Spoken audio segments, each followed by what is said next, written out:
Mapagpalang araw po. Ano po? Ito po ang inyong kaibigan kay Jesus, Brother Manny Bautista.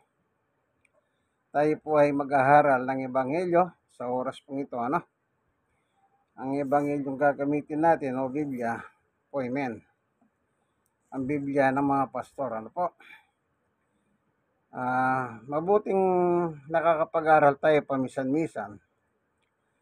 Alam niyo po, yung salita ng Diyos o salita ni Jesus. Pareho lang po yan eh. Kasi po yung salita ng Diyos, ibinigay niya kay Jesus at ibinigay naman ni Jesus sa mga apostol. Kaya ang salita ng Diyos ay binaba kay Jesus at binaba naman sa mga apostol. Walang labis, walang kulang. Kaya kapag pinaniwalaan mo ang salita ni Jesus, sinalita ng kanyang mga apostol na nakasulat sa Biblia, ang resulta, yun ay magkakaroon ka ng buhay na walang hanggan, gaya ng sinasabi ng ating Panginoong Jesucristo sa kanyang epistola. Siyang ating babasahin ngayon. Pero ganun pa man, tayo muna ay mananalangin. Bakit po? Dapat nagsisimula tayo sa pananalangin. Tandaan niyo po yan. Mananalangin tayo. Meron pong istorbo ito. Itong alagaw kong aso, akala niya bababa kami sa baba. Hindi, kasi pag kami damit ako o nagdadamit ako, parang akala niya bababa kami. Istorbo eh. Pero ganun po man, alam niyo po itong pag nag-alaga kayo ng aso, at tiyakin niyo kaya niyong alagaan. Huwag niyo siyang pabayaan, paliguan niyo araw-araw kung maaari dahil mainit. Pakainin niyo po yung tamang pagkain. Yung iba, pinapakain yung aso nila, mga tira-tira po Huwag niyo pakainin tira-tira. Kung magkabaliktad kayo ang panahon, kayo yung aso, siyang tao, hindi rin kayo siguro papayag.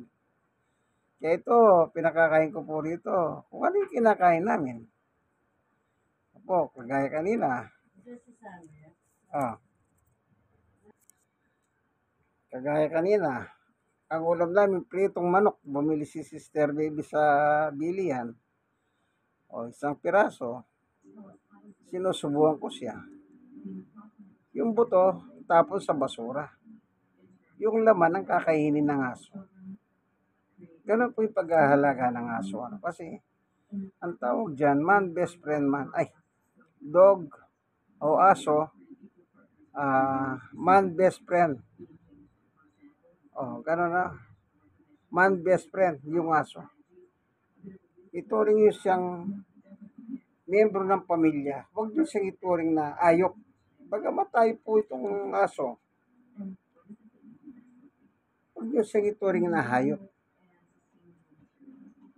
Meron din silbihan, napapasaya tayo yan. Tapos, ang gagawin mo papakainin mo yung buto.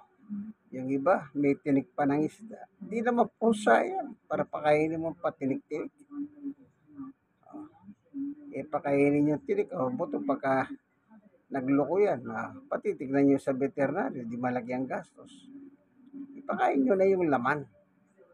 Laman ng isda, laman ng baboy, laman ng manok. Gulay, kung meron siyang gulay na kinakain, pakainin nyo rin po. Okay, ba't tayo napunta kay Summer? Summer po pangalan niya. Ayan, nandito siya sa tabi ko. Sabi ni Sister Baby, ipapasok na siya. Hindi. Parang siya rito. Mukhang okay siya. Sige, pray tayo. Salamat, Panginoon. Samahan mo po kami sa aming pag-aaral ng Ebanghelyo sa oras pang ito. Ikaw po, O Diyos, ang mangusap sa bawat isa. Buksan ang puso at isip ng bawat isa upang sa ganun pakinabang po kami sa aming pagkain pangkaluluwa. Salamat po. Ito po ang aming kahilingan panalangin sa ngalan ni Jesus. Amen. Yung sabi ni Jesus, kung babasahin ko po dito sa 1, sabi ko nga po, salita ng Diyos, binigay sa Panginoong Yesus, at binigay naman ng Panginoong Yesus sa kanyang apostol sa Biblia. Kasi po, hanggat hindi babalik si Yesus, hindi pa po matatapos ang pangangaral. Matatapos pag bumalik na si Yesus, kasi rapture na yun eh. Tingnan nyo po dito sa 1:12:49. Sapagkat hindi ako nagsasalita ng mula sa sarili ko lamang, sabi ng Panginoong Yesus, ang Ama na nagsugo sa akin ang siyang nagutos kung ano ang aking sasabihin o ipapahayag. Maliwanag po, hindi salita ni Yesus ang kanyang pangangaral, no, kundi galing po sa kanyang Ama, sa Diyos sa langit. Yun ang kanyang sinabi rito. Sabi niya, aking sasabihin at ipapahayag. Sa verse 50, ganito po naman ang nakalagay. At alam kong ang kanyang utos ay nagbibigay ng buhay na walang hanggan. Kaya't ang ipinasasabi ng Ama ang siya kong ipinahayag. Yun, ang bunga, yung utos ng Diyos, binabagay Jesus. Si Jesus po, nasa lupa siya, itong binasa kong ito. Sinugo siya, kaya sinabi niya, sinugo ako. Ulitin nga natin. Sapagkat hindi ako nagsasalita ng mula sa sarili ko lamang, ang Ama na nagsugo sa akin ang siyang nagutos kung ano ang aking sasabihin at ipapahayag. Maliwanag po. Si Jesus po, galing sa langit, isinugo dito sa mundo nating ginagagalawan. Upang yung salita ng Diyos ay kanyang ipahayag dito. Kaya itong salitang ito, yung 1:2:49, na si Jesus po dito ay nangangaral siya. Isinugo siya gaya ng pahayag niya. Isinugo siya ng kanyang Ama. Ano po? At yung kanyang salita na binigay sa kanya ng Diyos, siyang kanyang ipinangangaral sa atin sa lupa. Ngayon, ang bunga ay buhay na walang hanggan. Kailan nagkakaroon ng buhay na walang hanggan ng tao? Kapag pinaniwalahan niya yung turo at aral ng ating Panginoong Yesus na mismong galing sa kanyang Ama sa langit. Tingnan natin ang sinabi ni Pablo sa Roma.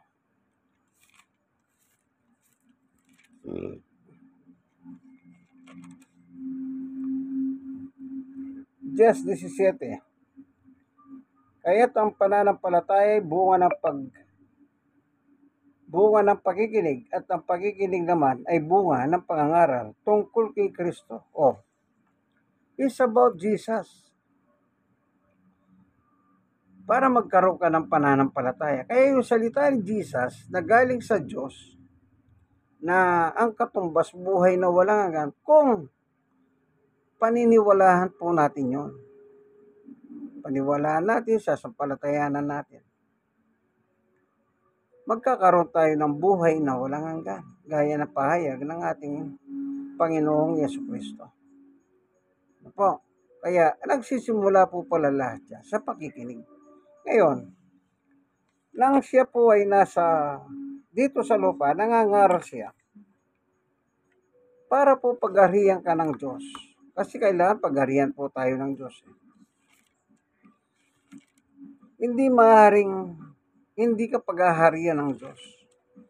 Kagaya na sinabi ng Panginoong Yesus, nang magsimula po ang kanyang ministry, pagkatapos na siya ay mabautismuhan doon sa Jordan River ni Juan Bautista, ang sabi po ni Yesus, ang ating Panginoon mismo, eto,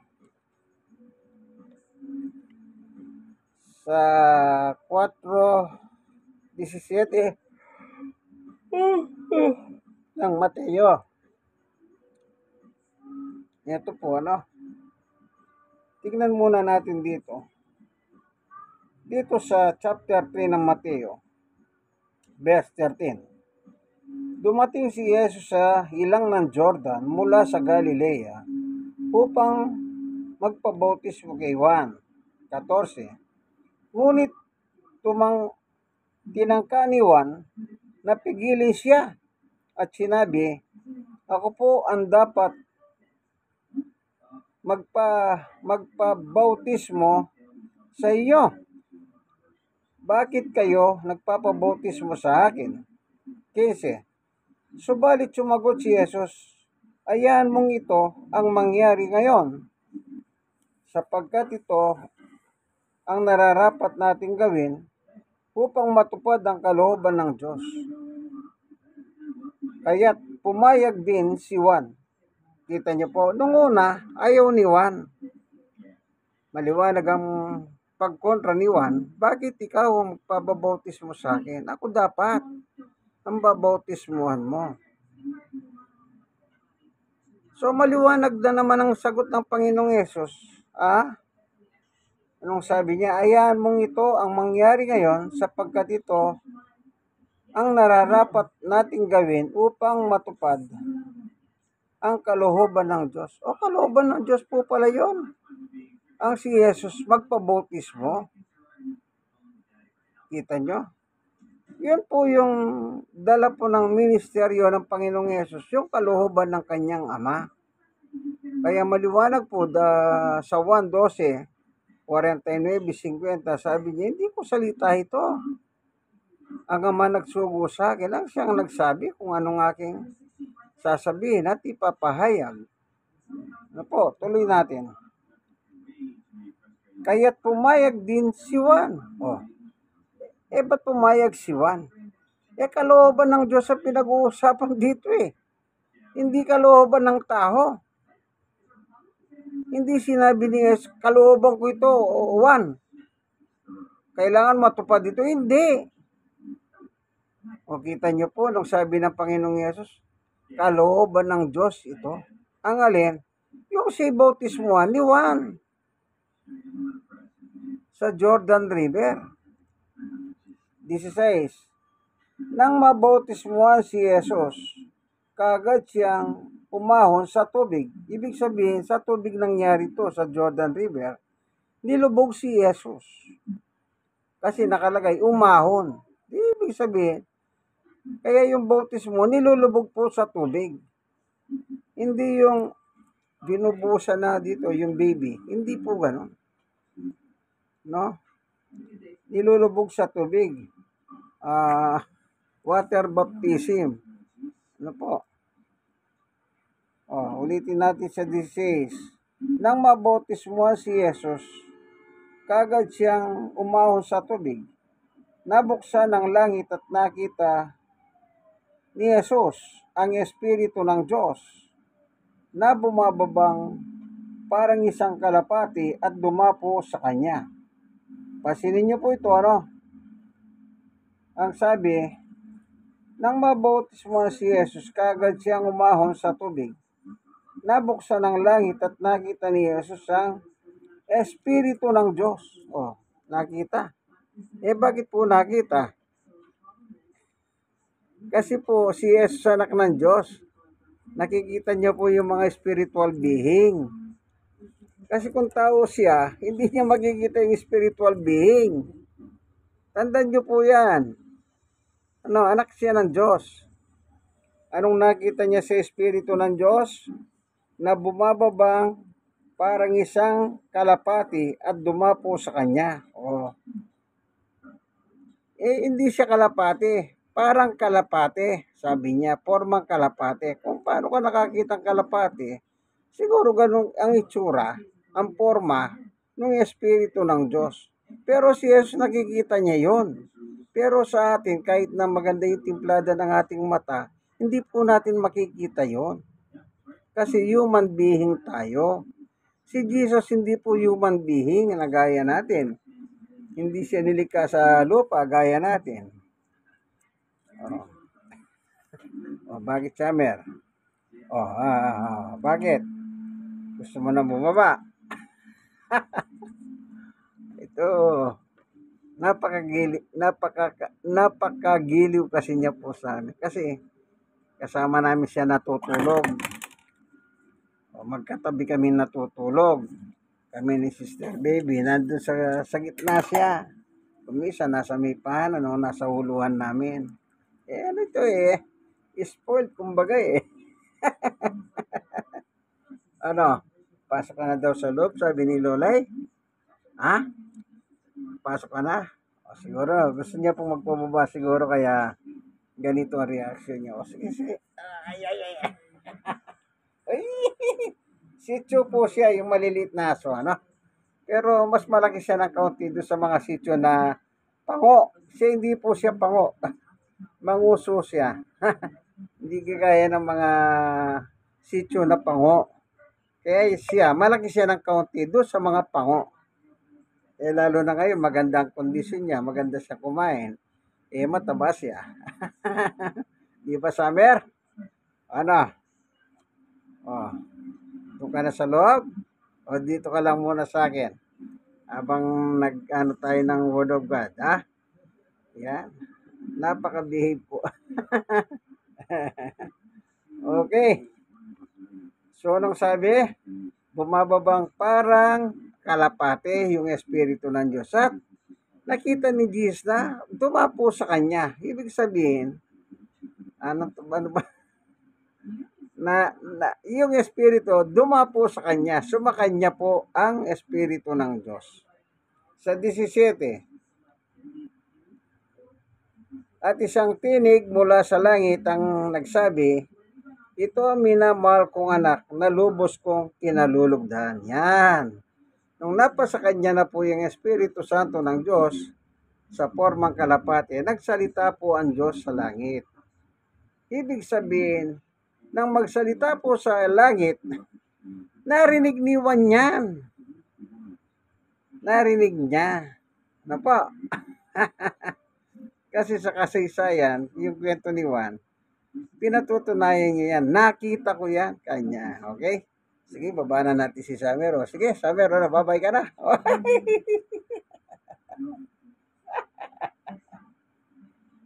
Pilyong tuta ito. Dalaga po pala, babae. O, sige na, sabi ni Loli, doon ka na sa loob, o. O, tawagin mo na. Nakakatuwa pag magkaroon ng alaga ng aso, ano. Actually, ayaw talaga ni Sister Baby, pero nandalin po dito ni Jamie yan. Wala kami magawa, kaya nangyari, kami tagapag-alaga. Pero nakakahaliw naman, ano. Okay?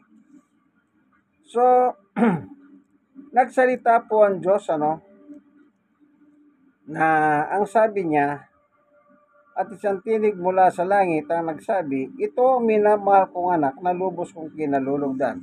Nagsalita po ang Diyos sa langit at tinutukoy niyang lubos niyang kinalulugdan, walang iba kundi si Jesus na dinapuhan po siya ng Espiritu ng Diyos sa anyo ng kalapate. Magbuhat noon sa 4:17, magmula noon ay nangaral si Jesus. Itinuro niyang magsisi kayo at talikuran ang inyong mga kasalanan sapagkat malapit nang dumating ang kaharian ng langit. Yun. Kaya yung isang tao po, kapag nakapaginig ka ng salita ng Panginoon, yan ay nagtutulak sa iyo. Kapag sumampalataya ka, yan ang nagtutulak sa iyo para magsisi ka sa iyong kasalanan. Kagaya na sinabi dito sa Marcos, sa chapter 16 po, ang nakalagay dito, 16, 15, 16. At sinabi ni Jesus sa kanila, humayo kayo sa buong mundo at ipangaral ang magandang balita sa lahat ng tao. Pansinin niyo po, buong mundo, sabi ni Jesus sa kanyang mga apostol. Oh, hindi nga nila nalibot ang buong mundo, nakamatay po sila eh. Tandaan nyo po, hindi po sa Pilipinas, nakapangaral ba yung apostol sila Pedro? Hindi naman po. Kasi usually, nangaral lang sila doon sa kapwa nila mga Hudyo. Kaya hindi nakarating si Pedro sa basang Pilipinas. Basta sa kanila, kung pinuntahan nila, yung lugar ng mga Hudyo. Kaya commonly, yung pangangaral noon, sa Middle East lang po, ano? Ngayon, yung salita ni Jesus, yun ang iniwan niya sa kanyang apostol bago siya umakyat sa langit na sila naman po ang magpapatuloy. Kasi nga po, hindi pa bumabalik si Jesus. Mahihinto lang po ang pangangaral pag bumalik na ang ating Panginoong Jesucristo. So, sabi rito sa Marcos 16:15, pasinin nyo basahin ko, uli. At sinabi ni Jesus sa kanila, umayo kayo sa buong mundo. Buong mundo po ang pangangaralan nila, yung mga tao sa buong mundo. Sabi ko nga po sa inyo, hindi nila nalibot. Lalo na noon, panahon nila, wala pang sasakyan, kamelyo lang, lakad-lakad. Sipin niyo po yan. Ilang taon na ba yan? Ayon sa kasaysayan, 2,000 taon. Isipin niyo, nabuhay ba sila ng ganyan? Hindi po. Kaya hindi po nila nalibot ang buong mundo. No? Kaya inutusan sila ni Jesus sa buong mundo. O ngayon, paano sila mangangaral? Patay na. Natural yung sinulat nila, yun ang ipagpapatuloy natin. Tayong mga nabubuhay sa ating panahon. Kung ano yung sinulat nila. Yung iba kasi, yung sinulat ng mga apostol, ang nangyayari ngayon, lalo na ngayon sa ating panahon, parang ano na yan, parang paligsahan po ngayon ang pangangaral. Ang pangangaral ngayon ay misto lang parang nagre-recruit ka ng tao. Ganyan ang nangyayari ngayon. Ganyan po ang tanawin ngayon pagdating sa mga reliyon. Mismong mga reliyon nagkakagulo-gulo. Reliyon sa reliyon, nagdidimanda, nagpapatayan. Nagsasakitan. Hindi lang physical eh.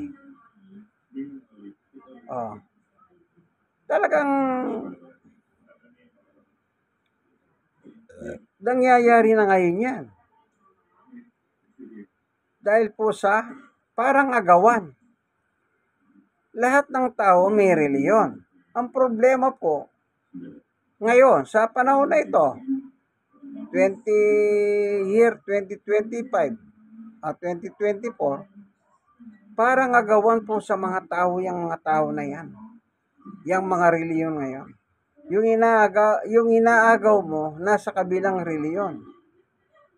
Parang agaw dito, pagkatapos yung nandun na, umagaw naman banda rito. Kaya kumbaga yung mga tao po, umiikot sila, kumisa nasa isang reliyon ka, lilipat ka. Then, pag hindi mo kursunada, lilipat ka na naman. Ganyan po nangyayari ngayon. Kumbaga, meron sila nakukuha at meron namang umaalis. Nan dahil po sa pagtuturo ng mga nagtuturo ng mga sekta ng reliyon ngayon. Na kung minsan po, hindi sumisentro sa turo sa Biblia ang kanilang sinasabi. Sumisentro sa turo na nila. Ang tawag dyan, human teaching. Turo nila. Kung ano yung sinabi ng founder nila, yun din ang kanilang sinasabi. Yun din ang kanilang pinaniniwala. Kaya ako sinasabi ko, magbasa ka ng Biblia. Kasi iba po yung nagbabasa ka ng Biblia, marami kang matututunan. Hindi ko sinabi huwag kayong makinig sa inyong mga leader, sa inyong mga simbahang kinabibilangan. Makinig kayo. Kasi nandun kayo.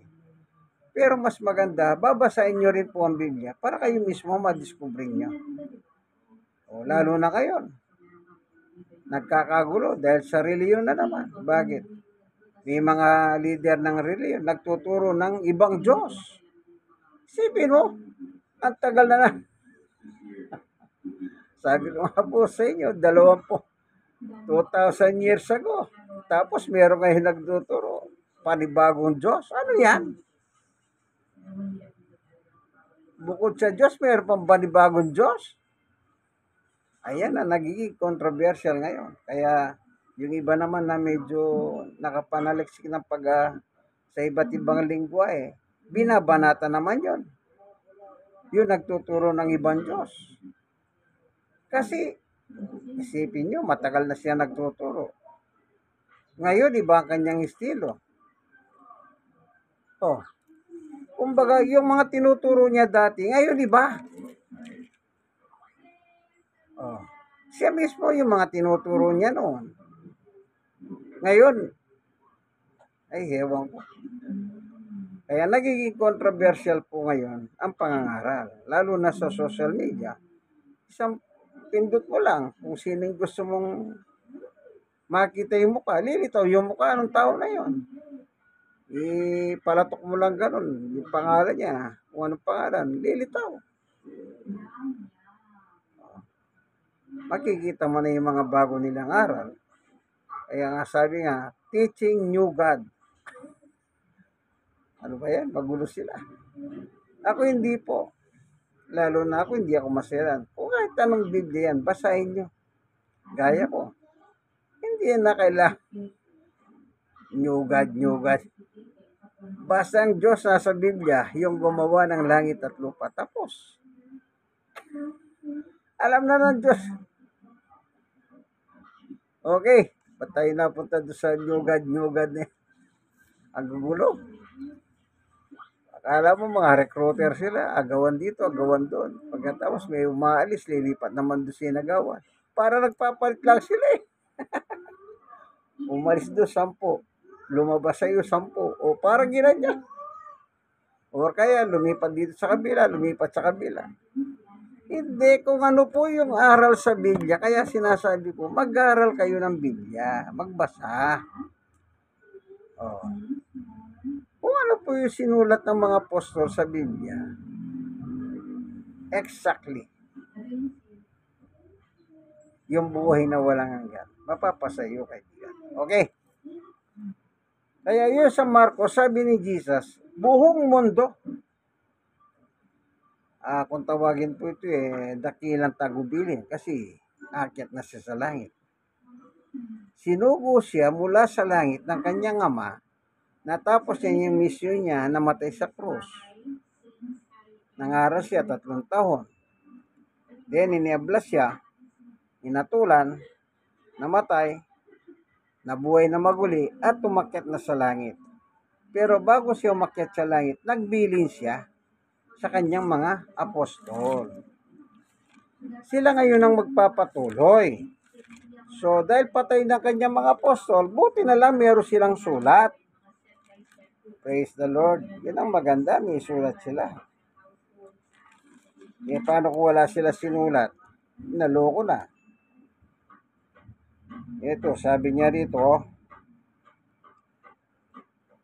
sa Gawa 1:2. O simulan na natin sa 1. 1 ng Gawa. Malcolm Chopilo. Sa aking unang aklat ay isinalaysay ko ang lahat ng ginawa at itinuro ni Jesus buhat sa pasimula. 2. Hanggang araw na siya'y umakyat sa langit. Bago siya umakyat, sa langit po sa pamamagitan ng kapangyarihan ng Espiritu Santo, ay nagiwan siya ng mga bilin sa kanyang mga apostol na kanyang inira. Nagiwan ng bilin. Ano yung yun? Yung ipangaral yung kanyang salita. Gaya na sinabi ni Pablo doon sa Roma, ang pananampalataya, sabi niya, bunga ng pakikinig. At pakikinig ng pangangaral is about Jesus. Si Pedro, about Jesus din. Doon sa Gawa chapter 5:42. Anong sabi ni Pedro? Sa Gawa, ito. At araw-araw sa templo at sa mga bahay-bahay, wala silang tigil, nagtuturo at nangangaral ng salita ng Diyos tungkol kay Yesus ang Kristo. Hindi sila tumitigil araw-araw, templo man, bahay-bahay. Sige lang. Siyempre, tumanda din po ang mga apostol ni Jesus, namatay sila. Then, nagbiling nga siya na ipangaral ang kanyang salita. Kaya buti na lang may naiwan po yung sulat. Kaya kung nakasulat na, wag na natin pakialaman. Yung iba po pinakikialaman pa, binabago. Nakalagay na nga kulay puti. Aba, hindi yung kulay puti kanila. O, kita nyo po.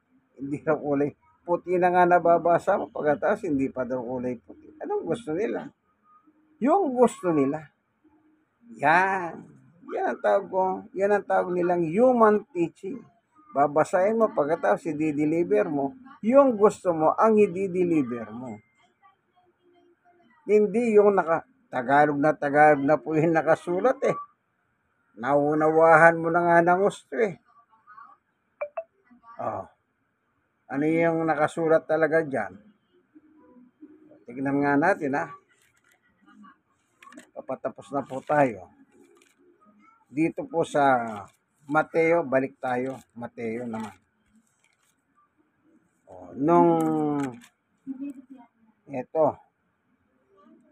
Dito sa Mateo 16. Ang tanong ni Jesus ganito. Sa 15, tinanong uli sila ni Jesus, ngunit para sa inyo, sino ako? Sa 16, sumagot si Simon Pedro. Ang kausap niya, yung mga alagad niya, mga apostol. Kayo po ang Kristo, ang anak ng Diyos na buhay. Ano si Jesus daw? Siyang Kristo. Yung kausap ni Pedro, si Jesus. Yung isinugo ng Diyos ang Kristo, nagkatawang tao na pinanganak ni Maria. Tandaan nyo po, ginamit lang po yung sinapupunan ni Maria. Kasi wala naman na magitan kay Maria para maging bunga si Jesus. Kaya si Jesus wala siyang bunga ng tao. Kasi nga po, nang pakasalan ni Jose, si Maria po nagdadalang tao na. Sa pamamagitan ng Espiritu Santo. Ano po? Okay. Kaya nung tanungin niya huli sila Pedro, sino ako para sa inyo? Maliwanag ang sagot ni Pedro. Hindi niya sinabing ikaw si Jesus.